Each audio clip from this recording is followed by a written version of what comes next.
Bonjour et bienvenue sur le groupe Scrap Amitié. Aujourd'hui, je vais vous présenter des boîtes. 3 boîtes que j'ai appelées les boîtes de gigogne.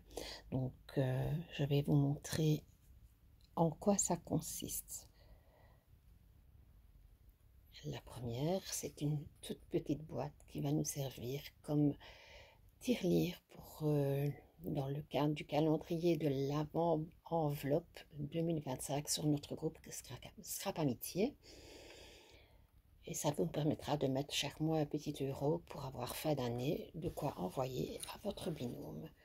Ici la plus grande boîte. Et maintenant, nous allons faire une boîte avec des mesures entre les deux. Pour cela, vous aurez besoin d'un papier à motif de 27 cm x 11 cm.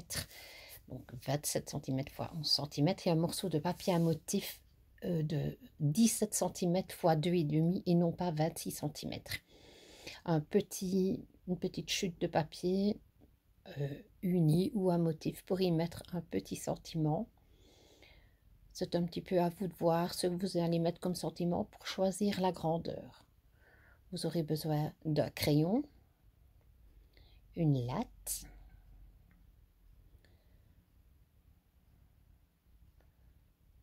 un cutter ou une paire de ciseaux. La paire de ciseaux sera utile. De la colle, soit liquide, transparente ou de la blanche. Éventuellement du double face.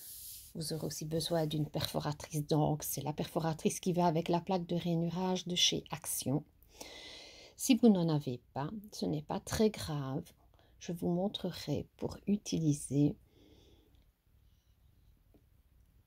ce qu'on a à la maison. Donc un bouchon éventuellement. Je vous montrerai ça tout à l'heure plus loin dans la vidéo. Parce que c'est inutile de devoir acheter. Si on n'a pas, on peut quand même faire les boîtes. Voilà, nous allons mettre tout ça de côté et nous allons pouvoir commencer.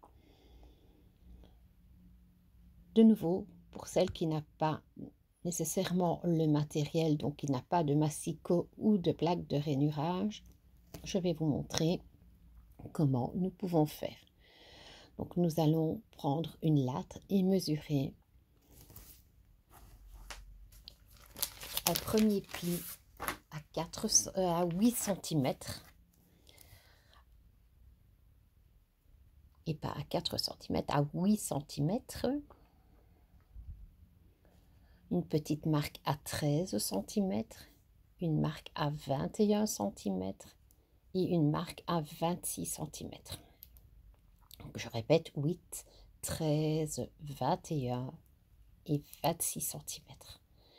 Dans l'autre sens, on fait un quart de tour et nous allons faire une marque à 3 cm et demi et une marque à 8 cm.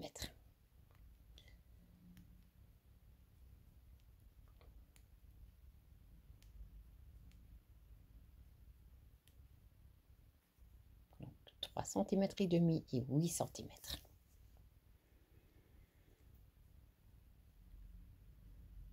Nous allons marquer les plis. Là, je vous montre la petite plaque de rainurage de chez Action. Vous pouvez aussi avoir des grandes plaques de rainurage ou éventuellement vous allez pouvoir utiliser un plioir ou ce petit outil pour marquer les plis. Il existe de différentes possibilités. Voilà, je marque mes plis. Le deuxième. Ensuite, je fais demi-tour avec ma feuille parce que la planche de rainurage n'est pas large assez, bien entendu. Donc, je repars du dessous pour avoir mon petit poids ma petite marque de repère. Attention de bien mettre votre papier contre le bord du haut afin d'être bien d'équerre pour marquer vos plis. Dans l'autre sens, je commence à faire mes plis, mais comme vous voyez, mon papier est trop grand par rapport à la planche de rainurage, au moins de celle de chez Action. Donc je vais la mettre sur le côté Et je vais terminer mon marquage, cette ligne de marquage, euh, avec la latte et le petit outil pour marquer les plis, en me servant d'un tapis de souris que j'ai acheté aussi chez Action pour 2,50 €. Le dernier pli, je vais vous montrer. Je vais utiliser le massicot de chez Action. Je ne me sers pas vraiment de la roulette pour faire les plis parce que ça déchire parfois le papier. Donc je vais éviter, je vais juste me servir de la rainure du massicot et le petit outil pour marquer les plis. Si votre massicot ne déchire pas, utilisez votre massicot bien sûr.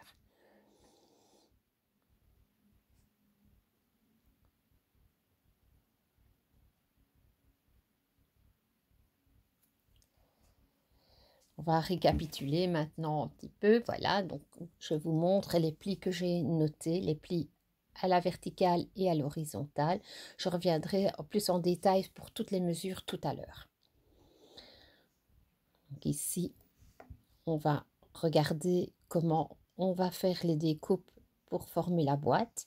On va enlever tout ce qui est hachuré sur le papier. Donc ici, les deux morceaux de gauche, les deux morceaux de droite et le petit morceau en dessous de la bande de collage. Je vais venir donc découper le dessous de la bande de collage.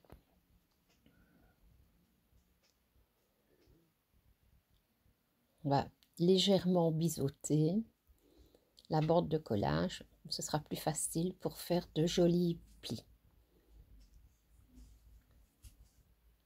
Donc là, j'ai découpé la bande de collage au-dessus, en dessous.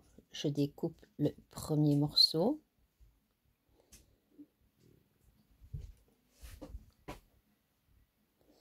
Puis je vais enlever les deux morceaux de gauche. Comme ceci.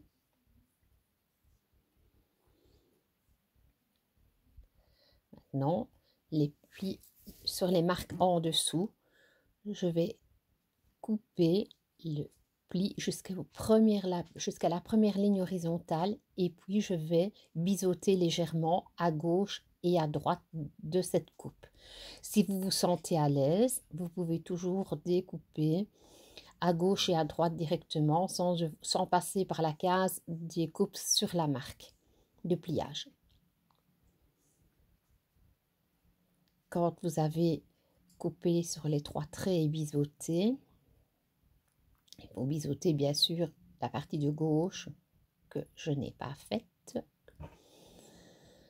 Ensuite, on marque bien les plis. Pour bien marquer les plis, on regarde si on est bien d'équerre, donc on met bien le bord du dessous sur le bord du dessous. Parce que parfois, quand on ne fait pas très attention et qu'on ne se met pas bien sur la position haute de la planche de marquage, de pliage, c'est très compliqué. On part un peu en biais. Et si vous partez en biais, vos boîtes ne seront pas jolies. Donc, on marque bien tous les plis. Voilà, quand tous les plis sont marqués, on va prendre l'outil, la perforatrice pour faire les coins arrondis de chez Action. Si vous ne l'avez pas, ce n'est pas très grave, ce n'est pas obligatoire. Ça ne vous empêchera pas de faire votre boîte. On prend alors tout simplement un bouchon, tout simple. Donc moi, je ne vais pas le faire sur la boîte, mais je vais le faire sur un bout de papier, comme ça, vous voyez. On pose le bouchon sur le côté et en haut. On fait un trait de crayon et puis on coupe avec les ciseaux par-dessus. Pareil de l'autre côté. Et vous voyez que le bouchon, les ciseaux et le crayon font tout aussi bien l'affaire. Donc pas de stress, si on n'a pas l'outil à perforatrice d'angle, ce n'est pas grave du tout. Voilà, et le résultat est sensiblement le même. On va maintenant procéder au montage de la boîte. Pour le montage de la boîte, on va commencer par mettre soit de la colle, soit du double face. Moi, je vais utiliser le double face ici pour coller, mais vous pouvez utiliser de la colle et il n'y a absolument aucun souci. C'est juste ce qu'on préfère ou ce qu'on a sous la main, tout simplement. Ici, j'utilise le double face. J'utilise souvent la colle, mais comme ça met un peu plus de temps pour sécher, je préfère utiliser le double face. Donc, vous retournez sur l'envers et vous mettez sur le dernier morceau à droite, en dessous, votre double face. Si vous n'utilisez pas double face, attendez d'abord d'avoir collé le premier morceau avant de mettre de la colle sur le morceau du dessous. On va essayer d'enlever le papier protecteur du double face, ce qui n'est pas toujours évident. Et alors, j'ai parfois recours à ce petit outil qui, d'un côté, est un peu plat et aide à soulever la pellicule du double face. Si quelquefois vous n'en avez pas, un petit poinçon peut faire l'affaire. C'est un poinçon que j'ai récupéré dans la boîte à outils de mon mari. On ne va pas le dire trop fort. On regarde pour bien s'aligner en bas et en haut et sur la ligne de pliage, et en pliant les morceaux l'un sur l'autre, si vous avez bien mesuré, ils se mettent tout seuls. Voilà, vous voyez, votre boîte c'est déjà en partie formée. Donc on va former le dessous. Pour ça, on rabat les deux petits morceaux, puis le premier grand morceau et le deuxième sur lequel on a mis le double face. Je vais quand même mettre un tout petit peu de colle pour consolider le premier morceau qu'on replie. Et puis, je vais mettre coller le deuxième grand morceau par-dessus. Et oui, quand on mange ses ongles, c'est ce qui arrive, on a du mal à tirer la pellicule du double face.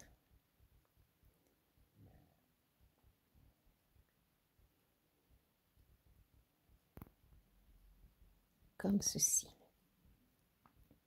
Je vous conseille de faire attention, d'appuyer déjà dans le fond pour que ça colle bien, surtout si vous mettez que de la colle. Alors pour le dessous, regardez bien le morceau que vous rabattez pour que ce soit le morceau du devant qui se rabatte vers l'arrière et pas le contraire, sinon c'est nettement moins joli. Ensuite, on prend la boîte dans les doigts et avec les deux index, on fait un petit pli, on forme un léger pli sur les côtés et ça nous forme tout de suite la boîte. On rabat le dessus et voilà, notre boîte est formée. Petite boîte triangulaire, on pourrait très bien y mettre un rouge à lèvres. Je n'ai pas mesuré exprès, mais quoique ce n'est pas moi qui ai mesuré, c'est Agathe, mais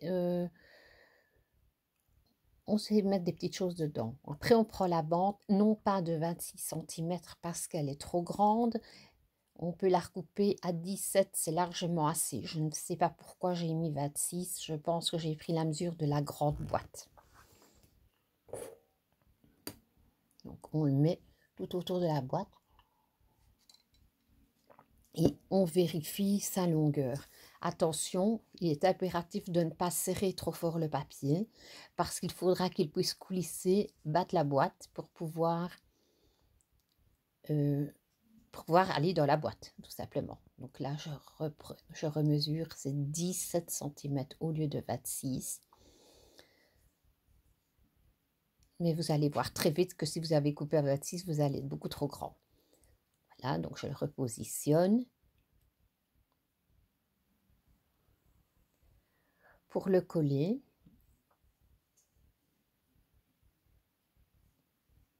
je regardez qu'il soit large assez. Pas trop large, sinon ce n'est pas joli. La boîte s'ouvre, mais il faut que ça puisse coulisser. Donc pour le coller, je commence par mettre un petit point de colle à l'extérieur du morceau qui remonte et à l'intérieur du morceau qui va redescendre sur le premier morceau. Voilà, comme ceci. On peut mettre aussi un morceau double face si vous préférez. Il n'y a pas d'obligation, bien sûr. Tout dépend toujours comment vous aimez travailler. Oui. la colle n'a pas encore pris. Forcément, je n'arrive pas à remettre la boîte dedans. On va procéder autrement. On va le remettre autour et en tenant le papier, on va retirer la boîte, presser avec les doigts et ça va tout de suite coller.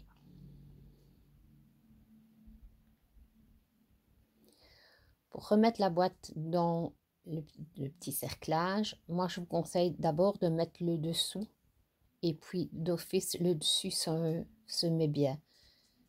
Quand vous avez fait ça, marquez légèrement les bords.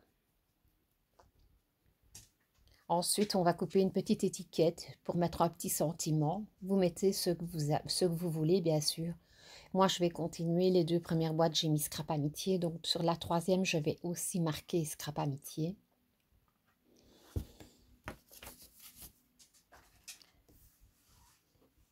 J'ai pris du beige parce qu'il y a un peu de beige dans mon papier. C'est bien quand même de rester dans les mêmes tons. Il faut que les tons soient assortis pour que ce soit joli. Je vais positionner mon petit tampon de travers parce que droit, c'est difficile à doser. Et puis, je vais le coller sur un morceau de papier à motif qui va aussi avec le papier de la boîte. En fait, c'est un morceau de déchet de la petite et de la grande boîte. Le morceau fait plus ou moins 5 cm de large sur à peu près 3 cm, un peu plus de 3 cm de haut. Maintenant, tout dépend du sentiment que vous allez inscrire. Vous aurez peut-être besoin de plus long ou plus haut. C'est à vous de voir. Faites quand même attention que ça ne prenne pas toute la boîte parce que sinon ce sera un peu moins joli. Et pour continuer, donc, je mets de travers, je mets l'étiquette, je vais la coller légèrement de biais. Je mets de la colle un petit peu au milieu, seulement au milieu, parce que ça doit juste coller sur la bande de fermeture. Ou sinon, elle ne coulissera plus. Voilà.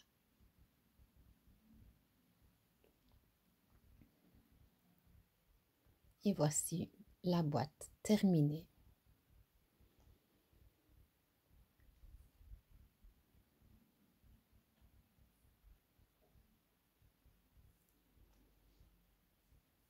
Donc, la petite, la moyenne et la grande. La grande est la même largeur que la moyenne, mais plus haute.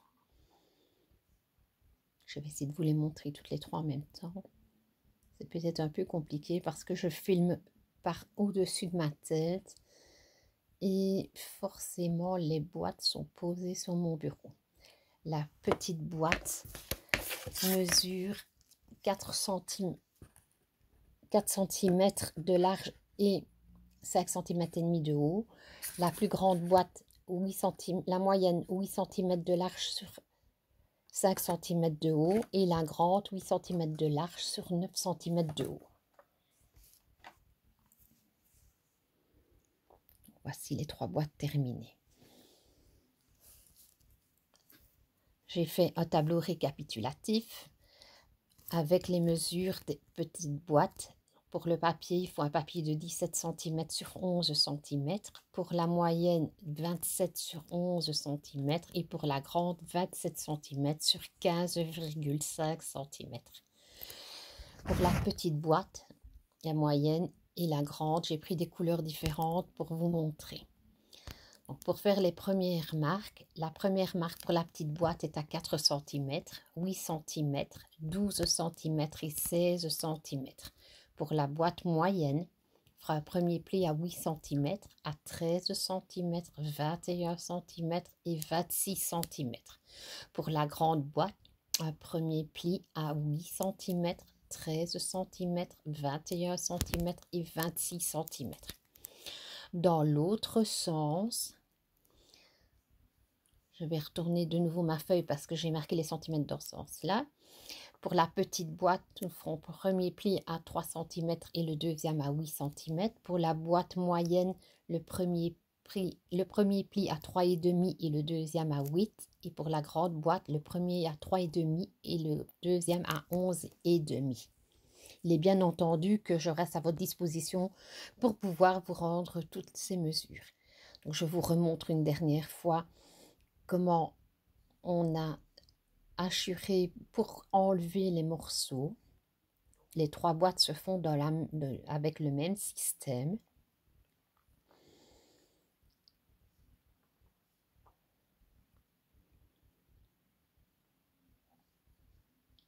On obtient ceci.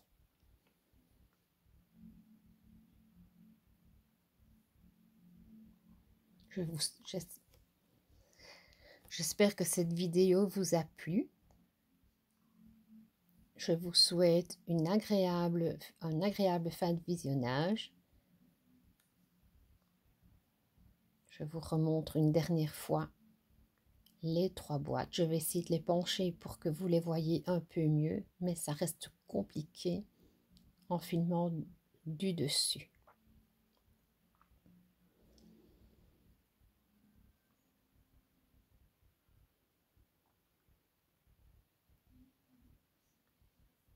Donc la petite boîte, ce sera la boîte tirelire pour le calendrier de l'Avent.